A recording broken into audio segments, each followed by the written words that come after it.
Bendiciones para todos, que el Señor les bendiga.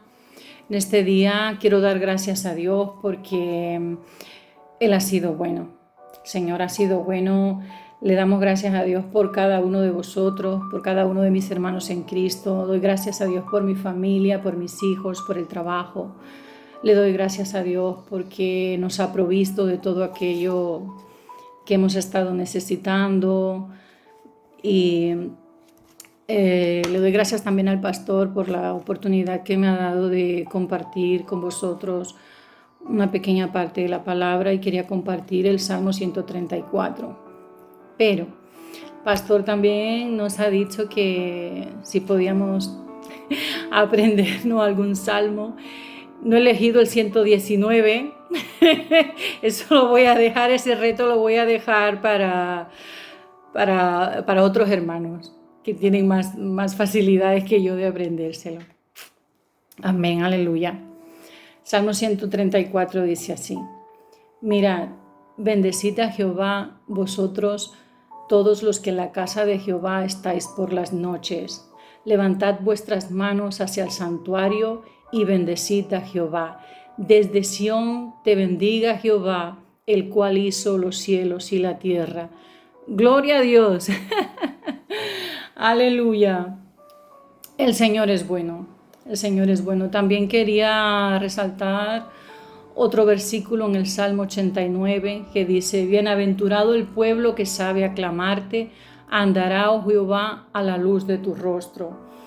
En estos tiempos, la Iglesia de Jesucristo debemos aprender a imitar al Señor cada vez más, imitarle en bendecir, porque Dios anhela bendecirnos y nosotros tenemos que ser imitadores de Jesús, imitándole, bendiciendo a nuestras familias, bendiciendo a las naciones, honrando al Señor, siendo hacedores de su palabra, imitándolo, amando como Él nos ha amado a nosotros, que ha dado a su Hijo unigénito para que todo aquel que en Él crea no se pierda, mas tenga vida eterna. Le doy gracias a Dios. Que el Señor les bendiga mucho. Adiós.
Hola hermanos, bendiciones. Una vez más queremos recordarles que debemos seguir con las medidas de higiene. Para la gloria de Dios, ya dentro de poco volvemos a retomar nuestras actividades, pero no debemos olvidar que el virus sigue ahí. Así que tenemos que seguir con precaución y seguir tomando las medidas que venimos tomando y no descuidarnos. También quiero recordarles que seguimos en oración de 8 a 9, especialmente orar por nuestros pastores, por las familias de la iglesia, por los enfermos, por los gobernantes, para que Dios les dé sabiduría, por los médicos y enfermeras y todos los sanitarios que están ahí luchando, para que Dios les dé fortaleza y para que Dios los cubra con su sangre. Y también orar por todo lo que Dios ponga en nuestro corazón. Dios escucha nuestro clamor, como dice el Salmo 34:4. Busqué a Jehová y Él me oyó y me libró de todos mis temores. También quiero recordarle que todo el que quiera hacer sus diezmos y ofrenda lo puede hacer a través del número de cuenta que aparece aquí en las pantallas.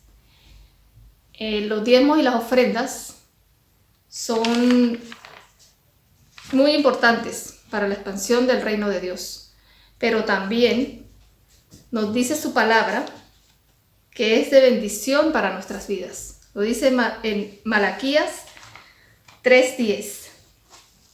Leemos: trae todos los diezmos al alfolí y haya alimento en mi casa, y probadme ahora en esto, dice Jehová de los ejércitos. Si no, os abriré las ventanas de los cielos y derramaré sobre vosotros bendiciones hasta que sobreabunde. Bueno, hermanos, oramos por las ofrendas y los diezmos. Señor Jesús, te damos gracias por estas ofrendas, te damos gracias por estos diezmos. Te pedimos, Señor, que seas tú cubriéndonos, que seas tú, Señor, bendiciendo a cada persona que ha podido dar ese diezmo y esa ofrenda, y al que no ha podido, Señor, te pedimos que los bendigas, que los cubres y les des un trabajo, Señor, al que carece de él, Padre. Te lo pedimos en el nombre de Jesús. Amén y amén.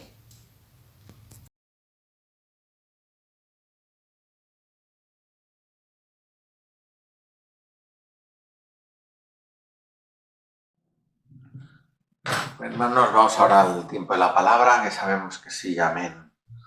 He estado esta semana reflexionando y pensando continuamente, y me recordaba mucho los tiempos de Ageo el profeta, ¿verdad? Cuando llegan de la deportación de Babilonia y se encuentran que el templo está destruido y que el Señor empieza a avisarles, a combinarles, a recordarles, levantando profetas, levantando al pueblo, despertando al espíritu, de que tienen que ponerse a trabajar en el templo.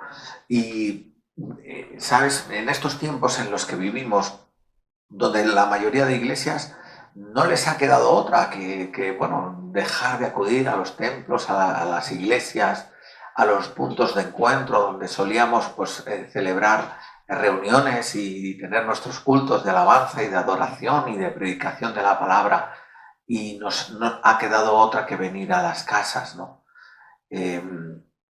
Pero fijaos que hay algunas, no, obviamente salvando las distancias, pero hay algunas similitudes en cuanto a situaciones que pudiera estar pasándole al pueblo de Dios también en estos tiempos. Y meditaba en esto, ¿no? Y pensaba, Señor, ayúdame y ayúdanos, Padre, para poder hacer tu perfecta voluntad. Y no olvidarnos, Señor, de tu casa, de tu templo, Señor, del lugar donde tú convocas, Señor, a tu pueblo a juntarse y a levantar mano santa.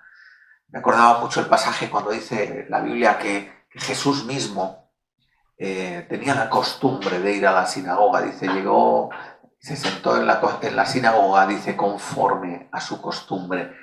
Y cuando en Hebreos nos dice, no dejando de congregaros como algunos tienen por costumbre, ¿verdad? Y más cuando veis que aquel día se acerca. Luego, es una invitación clara de la Escritura, tanto en el Antiguo como en el Nuevo Testamento, a convocar asamblea y a juntarse el pueblo de Dios a invocar juntos su nombre. ¿verdad? Es lo que llaman el culto o la adoración o la alabanza congregacional. Necesitamos que como pueblo del Señor podamos estar en un lugar físico honrando su nombre. Vemos que las fases del desconfinamiento van avanzando, ya van quedando menos y tenemos que continuar orando en las casas porque esto pueda ser así, ¿no? Pero que nuestro corazón, que nuestra mente, que nuestro pensamiento esté siempre puesto en la iglesia y a veces no tanto en un edificio, sino en la iglesia de Jesucristo aquí en la tierra o en la iglesia donde Dios nos plantó, ¿no?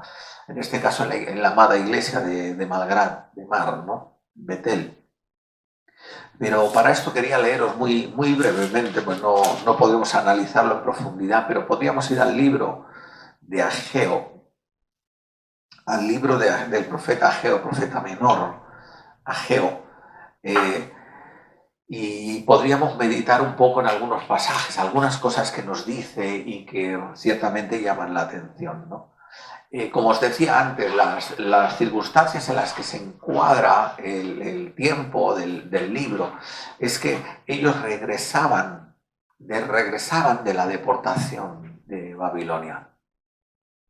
Habían estado allí presos, confinados, habían estado allí sirviendo de esclavos y de repente empiezan a regresar a su tierra, a regresar hasta su casa, a regresar a la que había sido su lugar, su tierra de siempre. Y cuando llegan se encuentran el templo destruido. Entonces, Ageo es la primera voz profética que se levanta y empieza a hablarle al pueblo y a decirle: miremos al templo cómo está, miremos, ¿verdad? En este tiempo sería: miremos la iglesia a ver cómo está, a ver cómo ha quedado, a ver cómo está la casa del Señor, a ver qué cosas hay que hacer, porque allí es el lugar donde presentamos sacrificios. Ahí es el lugar donde adoramos a nuestro Dios. Ahí es el lugar donde existe la santa convocación, donde el Señor nos llama a juntarnos como pueblo, el lugar establecido, ¿no?, por el Señor, ¿no?, en aquel entonces. Y Ageo capítulo 1, leemos del verso 1 en adelante, vamos a intentar hacer una lectura comentada del libro. Dice: en el segundo año del rey Darío, en el mes sexto, en el primer día del mes, vino palabra del Señor por medio del profeta Ageo a Zorobabel, hijo de Salatiel, gobernador de Judá, y a Josué, hijo de Josadac, sumo sacerdote, diciendo: así ha hablado el Señor de los ejércitos, diciendo: este pueblo dice, no ha llegado aún el tiempo en que la casa del Señor sea reedificada. ¿Qué ocurrió? Ellos regresaron de la deportación, se acabó el tiempo de confinamiento, el tiempo de estar apartado y lejos del templo, de la casa de Dios. Entonces, cuando van regresando, ellos empiezan a decirse entre ellos: bueno, esto podemos dejarlo para más adelante, es que no es tiempo de ponernos a esto, fíjate en qué condiciones llegamos. Yo me imagino que el desgaste físico, emocional, el desgaste espiritual, los años de lejanía, habían engrosado el corazón y les habían hecho apartarse de lo que era el primer objetivo de su vida, que era servir y honrar a Dios. O sea, lo habían ido dejando y lo habían ido postergando. Y por eso el pueblo empezó a decir: no, pero no es tiempo, no. Déjame que acomode primero mis cosas, déjame que acomode primero mi casa, déjame que solucione el problema de mi trabajo, déjame que arregle mi huerto, déjame que arregle mi puerta, déjame que arregle mis cosas y después ya lo haremos. Ahora no es momento de juntarnos para reedificar el templo y sus ruinas, ¿no? El templo estaba completamente abandonado y hecho ruinas. Y dice: no es aún el tiempo de que sea reedificada. Y iglesia, eso es un graso error cuando la iglesia pierde el objetivo. Cuando empezamos a ver las cosas del Señor como si no fuera lo más importante o no fuera prioritario, sino que empezamos a anteponer antes de las cosas de Dios otras que a nosotros nos parecen más importantes. Nos parece más importante solucionar temas de nuestra propia vida, de nuestras cosas, de nuestros enseres, de nuestros seres queridos más inmediatos, ¿verdad?, más cercanos. Y lo de Dios como que lo vamos viendo allá a lo lejos. No, Dios ya se ocupará de su casa, Dios ya se solucionará. Y a veces olvidamos que Dios utiliza personas y mueve corazones y mueve intenciones y pensamientos, y que Dios nos utiliza a nosotros para cumplir sus fines. Y de esa manera, en alguna manera, Dios mide nuestro amor por Él y nuestro compromiso con Él, lo que hemos entendido de Él. Si realmente le pertenecemos completamente, si realmente somos ovejas de su prado, si realmente vivimos en su mano, todas las cosas le pertenecen a Él. También mi tiempo, también mis cosas, también mi familia, también aquellas cosas que yo amo, también le pertenecen. Luego la prioridad debe ser Él. Y ellos decían, no, pero no es tiempo de ir a la casa de Dios y ponerse a arreglarla, no es el momento oportuno, ¿verdad? No ha llegado el tiempo. Y dice el verso 3, entonces vino palabra del Señor por medio del profeta Ageo diciendo, ¿es para vosotros tiempo? Para vosotros de habitar en vuestras casas artesonadas, adornadas, y esta casa está desierta. O sea, es para vosotros, sí que es tiempo de arreglar lo tuyo, pero no es tiempo de arreglar las cosas de Dios. Sí tengo tiempo para otras cosas, pero no tengo tiempo para las cosas de Dios. Sí tengo tiempo para el ocio, sí tengo tiempo para ver una película en familia, sí tengo tiempo para ir a donde sea. Para eso tengo tiempo. No tengo tiempo para leer la palabra. No tengo tiempo para buscar de Dios. No tengo tiempo para consagrarme a Él. Mas, sin embargo, dice, sí que es tiempo para que adornéis vuestras casas, vuestras cosas. Para eso sí tienes tiempo. Y dice, pues verso 5, pues así ha dicho el Señor de los ejércitos, meditad bien sobre vuestros caminos. Mira, Dios siempre nos invita a tener una reflexión también interna, de pensar, oye, realmente para mí Dios es lo primero. Realmente considero a Él en todos mis caminos. Realmente le encomiendo a Él todas las cosas. O para mí lo primero son otras. El juicio a la casa de Elí, si te acuerdas, cuando Samuel vino, porque para él lo primero eran sus hijos antes que servir a Dios. Dice, y no les estorbó cuando ellos se apartaban de la ley y hacían lo malo. Dice, porque lo primero en su vida, su prioridad era su casa, su familia. Y Dios le dijo, has honrado más a tus hijos que a mí. Entonces, hay veces que Dios nos demanda, iglesia, nos atraviesa por situaciones para que nosotros veamos que la prioridad tiene que ser el Señor. Esto no quita que uno tenga amor por sus familiares, que uno no tenga apego por sus cosas, que uno no sea responsable y cuidadoso con su trabajo, siempre y cuando tiene que estar en un justo equilibrio, en su justa medida. Piensa que ese trabajo te lo dio Dios. Piensa que esa familia te la dio el Señor. Piensa que tu esposo o tu esposa te la dio Dios. Y todas cuantas cosas tú tienes, te la dio Dios. Luego, lo primero tiene que ser Él. Y Él decía, si tenéis tiempo para vosotros, mas no tenéis tiempo para mí. Y les decía, verso 5, meditad.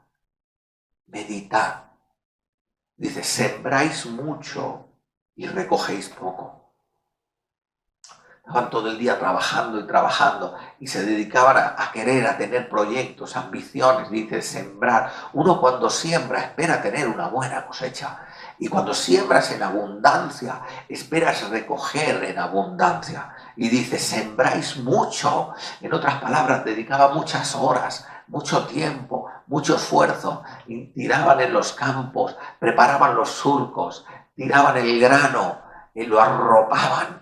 Me imagino que estarían pendientes de poder obtener una buena cosecha porque habían trabajado mucho. Mas sin embargo, dice, recogéis poco. ¿Cuánta gente hay que trabaja y dedica tantas horas y tanto esfuerzo y al final de mes no hay tanto? Dice, coméis, no os saciáis. Dice, comían como con glotonería y comían el alimento, pero seguían con hambre. Dice, porque lo que el mundo nos ofrece, las cosas que el mundo te ofrece, luego te das cuenta que sigues con hambre. Le puedes dedicar mucho tiempo a tu familia, a tus hijos, a tus nietos, a tus amigos, a tu trabajo. Le puedes dedicar mucho tiempo. Le puedes dedicar mucho tiempo a aquellas cosas que crees que momentáneamente te satisfacen. Dice, pero luego te darás cuenta que sigues teniendo hambre, porque Dios no es lo primero. Y les decía, bebéis y no quedáis satisfechos. Es decir, como me falta algo. El hombre sin Dios está incompleto.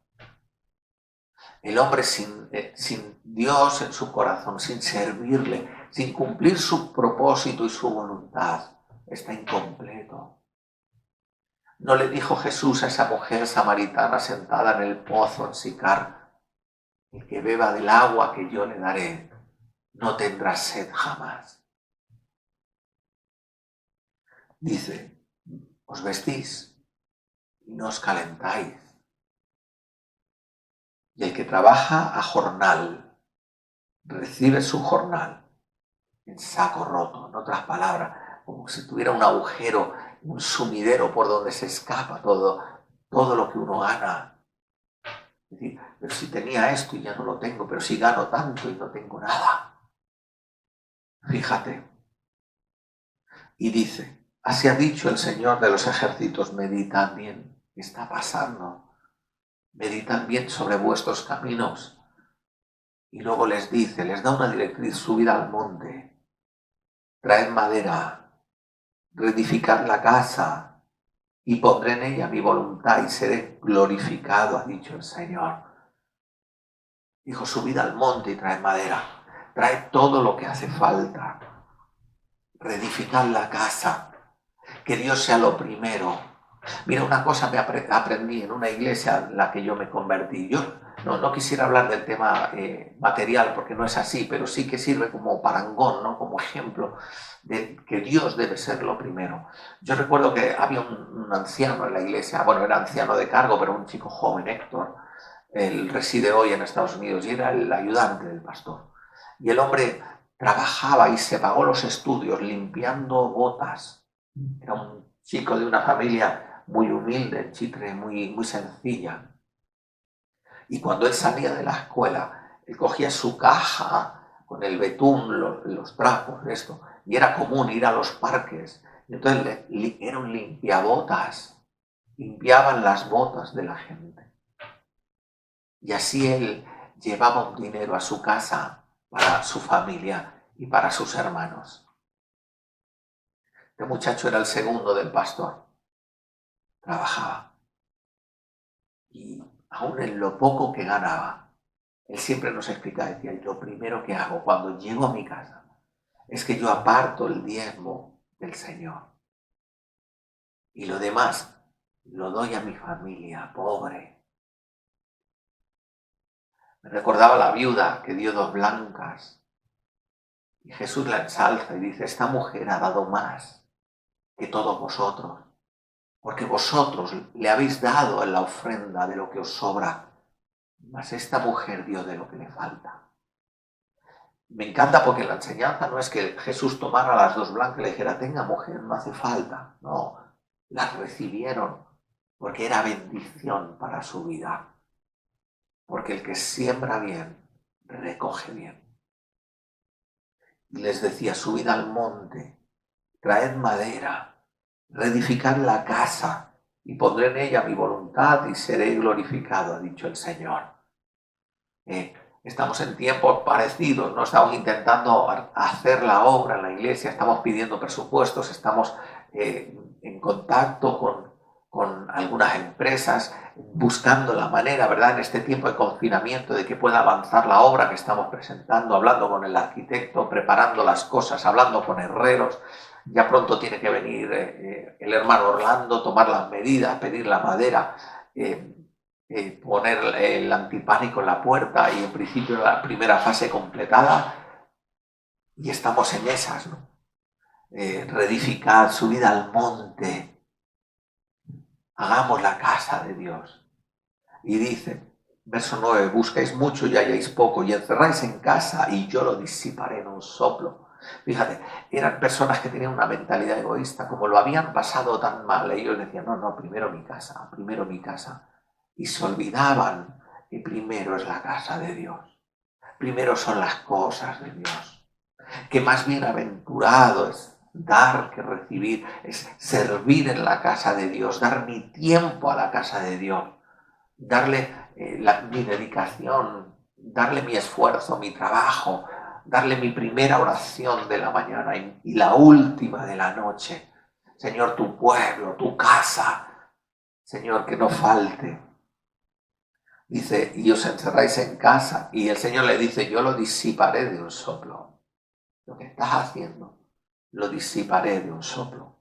¿Por qué? Dice el Señor de los ejércitos, porque por cuanto mi casa está desierta y cada uno de vosotros corre a su propia casa. Por eso se detuvo de los cielos sobre vosotros la lluvia y la tierra detuvo sus frutos. Fíjate, el hecho de no poner a Dios en el primer lugar y ocuparse de sus cosas, eso provocó un cambio de ciclo en los cielos y en la tierra. En los cielos porque dejó de llover y cambió el ciclo de la lluvia. Es como que se cortó. Y en la tierra, porque al faltar la lluvia del cielo, no producía fruto. Y dice, y llamé la sequía sobre esta tierra y sobre los montes, sobre el trigo, sobre el vino, sobre el aceite, sobre todo lo que la tierra produce, sobre los hombres, sobre las bestias y sobre todo trabajo de las manos. Fíjate, sufrieron una gran crisis, no había trabajo, se quedaron sin poder producir, se quedaron de repente que empezó a faltarles, a necesitar de cosas. Y Dios les dice, meditad, ¿por qué pasa esto? Meditad, ¿no será que os habéis olvidado de mi casa? Fíjate, el verso 12 dice así, dice, y oyó Zorobabel, hijo de Salatiel, y Josué, hijo de Josadac, sumo sacerdote, y todo el resto del pueblo, la voz de Dios y las palabras del profeta, como le había enviado el Señor su Dios, y temió el pueblo delante de Dios. Fíjate, cuando empezaron a escuchar esas palabras, ellos empezaron a meditar y empezaron a escuchar y a reflexionar y a darse cuenta de que seguramente se habían ido apartando poco a poco de las prioridades, olvidándose de la casa del Señor. Y dice, verso 13, entonces Ageo, enviado el Señor, habló por mandato del Señor al pueblo, diciendo, yo estoy con vosotros, dice el Señor. Y despertó el Señor el espíritu de Zorobabel, hijo de Salatiel, gobernador de Judá, y el espíritu de Josué, hijo de Josadac, sumo sacerdote, y el espíritu de todo el resto del pueblo, y vinieron y trabajaron en la casa del Señor de los ejércitos, su Dios, en el día 24 del mes sexto, en el segundo año del rey. Ellos reaccionaron cuando empezaron a hablarles, cuando empezaron a decirle, oye, tenemos que hacerlo, tenemos que trabajar, Dios tiene que ser lo primero, tenemos que poner nuestro punto de mira allí, en el templo, en las cosas de Dios. Y así lo hicieron. Y de repente empezaron con ánimo, con esfuerzo, empezaron con ilusión, empezaron a trabajar, empezaron a intentar hacer, pero de repente fueron fallando las fuerzas, se fueron desgastando otra vez, fueron empezando a pensar, a ayudarse a sí mismos primero. Hay gente que piensa, no, es que si yo no estoy bien, yo no puedo hacer nada por los demás, así que primero yo. ¿verdad? Como dicen los mexicanos, primero son mis dientes y después mis parientes. No, las cosas de Dios es primero los demás. Porque Jesús jamás pensó en él mismo, sino que pensó primeramente en nosotros. Y nosotros, a ejemplo de él, debemos pensar en los demás, en ayudar al prójimo, en tender la mano. Primero en las cosas de Dios, las cosas que Dios ama. Si Dios ama su iglesia, amar su iglesia. Dice las cosas de Dios primero. Transcurrido el tiempo. Dice, fíjate, dice, capítulo 2, en el mes séptimo, a los 21 días del mes, vino palabra del Señor por medio del profeta Ageo, diciendo: habla ahora a Zorobabel, hijo de Salatiel, gobernador de Judá, a Josué, hijo de Josadac, sumo sacerdote, y al resto del pueblo, diciendo: ¿quién ha quedado entre vosotros que haya visto esta casa en su gloria primera? ¿Y cómo la veis ahora? ¿No es ella como nada delante de vuestros ojos? Mira, el templo que había construido Salomón, el templo con toda su hermosura, con toda su gloria, con toda su pompa, era un lugar ilustre, era realmente hermoso a los ojos, era una obra perfecta en el diseño de Dios, como Dios estableció, hecho por los mejores artesanos, iluminados por el Señor, los mejores orfebres, los mejores carpinteros, la mejor madera, los mejores utensilios, los mejores materiales y el diseño de Dios, tal y como Dios lo había establecido. Era un lugar perfecto, era un lugar hermoso y fue destruido, fue quemadas las puertas, fue un lugar de ruido. Por eso cuando el pueblo de Dios, por hacer lo malo y darle la espalda a Dios, Dios permite que vayan a Babilonia, estén allá por 70 años y luego le dicen: y ahora regresen. Dice, cuando ellos regresan allí, regresaron muchos que habían siendo jóvenes y niños y adolescentes. Ellos habían visto el templo como era. Habían visto la hermosura, habían visto cómo se ministraba allí la gente, el jolgorio de la gente, cómo iban con alegría a aquel lugar. El lugar que Dios diseñó, tal como Dios lo estableció. Entonces, cuando regresan 70 años después, estaba derruido. Y les preguntan: ¿quién ha visto cómo era? ¿Quién ha quedado entre vosotros? ¿Quién ha quedado? No es ello como nada. Porque comparaban el templo como había quedado a como lo veían ahora. Dicen que esto no tiene nada que ver. No se parece en nada a aquel templo, en nada.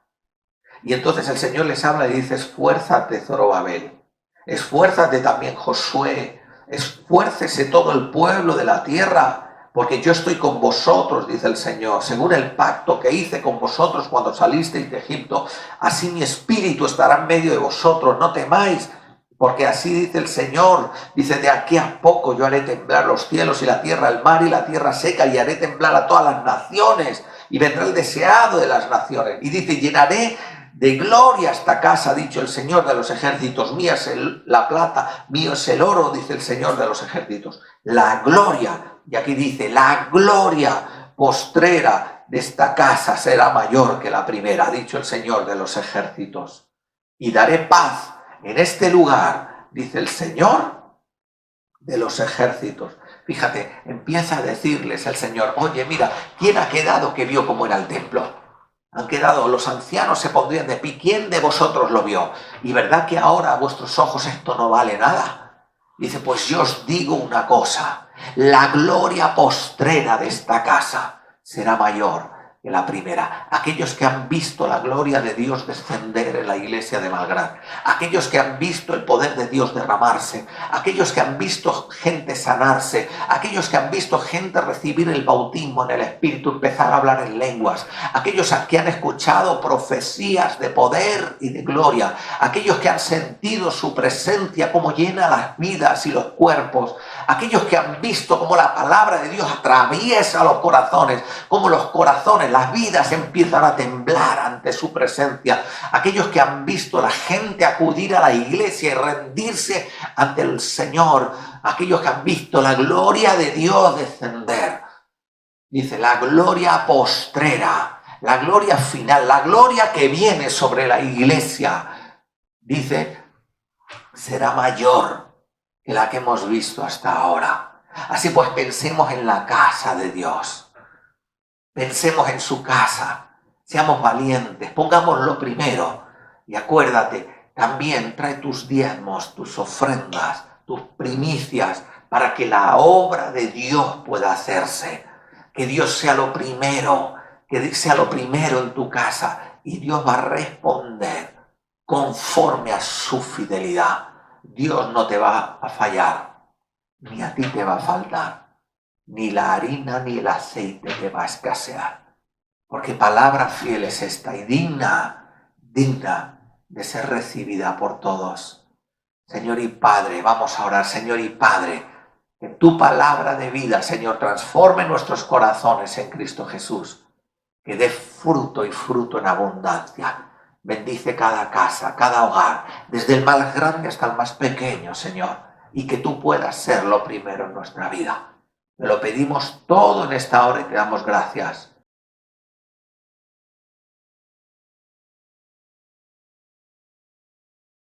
Muy buena tarde, queridos hermanos.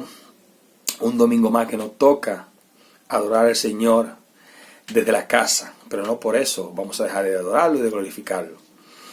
Queridos hermanos, hoy me ha tocado de pedir la reunión del domingo, pero antes de pedirla me gustaría compartir con vosotros una porción de la palabra de Dios. Me gustaría que fueran al libro de Jonás, capítulo 3, versículos 7 y 8. Y la palabra del Señor dice así: E hizo proclamar y anunciar en Nínive, por mandato del rey de su grande, diciendo: Hombres y animales, bueyes y ovejas, no gusten cosa alguna, no se le den alimento ni beban agua, sino cúbrase de cilicio hombres y animales y clamen a Dios fuertemente y conviértase cada uno de su mal camino, de la rapiña que hay en sus manos. Hemos visto, queridos hermanos, cómo el Señor, cuando envió a Jonás a llevar el mensaje al pueblo de Nínive, el pueblo que era bastante cruel, bastante malo, llegó un momento que hasta el rey entendió que tenía que buscar al Señor, que tenían que hacer sacrificio, porque el juicio venía. Es lo que nos ha tocado a nosotros vivir en este tiempo. Hemos tenido, señores, queridos hermanos, que meternos en nuestra casa y adorar al Señor y buscarlo, porque el juicio venía para la tierra. Por eso, hermano mío, quiero decirte que por más fuerte que sea la prueba, por más fuerte que sea la circunstancia que estamos pasando, el Señor está en control. El Señor está en control de todas las cosas. El Señor no desampara a sus hijos. Así que, queridos hermanos, tengo para decirte que tu fe será probada. Mi fe será probada como el oro. Pero sin fe es imposible agradar al Señor. Queridos hermanos, vamos a darle las gracias al Señor por este día que nos ha dado, por esta palabra que nos ha dado hoy. Así que yo te pido, querido hermano, que donde quiera que tú estés en tu casa, en familia, estés solo, cierra tus ojos y acompáñame en esta oración. Alabado sea tu santo nombre. Padre Celestial, te damos gracias, Señor, por este día. Te damos gracias, Señor, por tu palabra. Te damos gracias, Padre amado. Y te pedimos, Señor, que cubra, que proteja y que cuide, Señor, a nuestro pastor, a su familia y a todos los hermanos de la iglesia, Señor. Cuídalo, Padre. Te pedimos también, Señor, que pase tu mano sanadora por si hay algún enfermo en la casa, Señor. También te pedimos por todas esas personas que están enfermas del coronavirus y de otras enfermedades, Señor, que tú pases tu mano sanadora. También te pedimos, Padre, por ese pueblo, Señor, que no te conoce, Padre, que tienen esa venda en los ojos, que tú se las quites, Señor, y que tengan un encuentro genuino contigo, Señor. Alabado sea tu santo nombre. Te damos gracias, Señor, por todas las cosas que tú estás haciendo en nosotros. Te damos las gracias, Padre, por habernos cuidado y protegido en este tiempo, en esta dificultad que estamos viviendo. Alabado sea tu santo nombre. Y el pueblo de Dios dice amén y amén. Alabado sea tu nombre.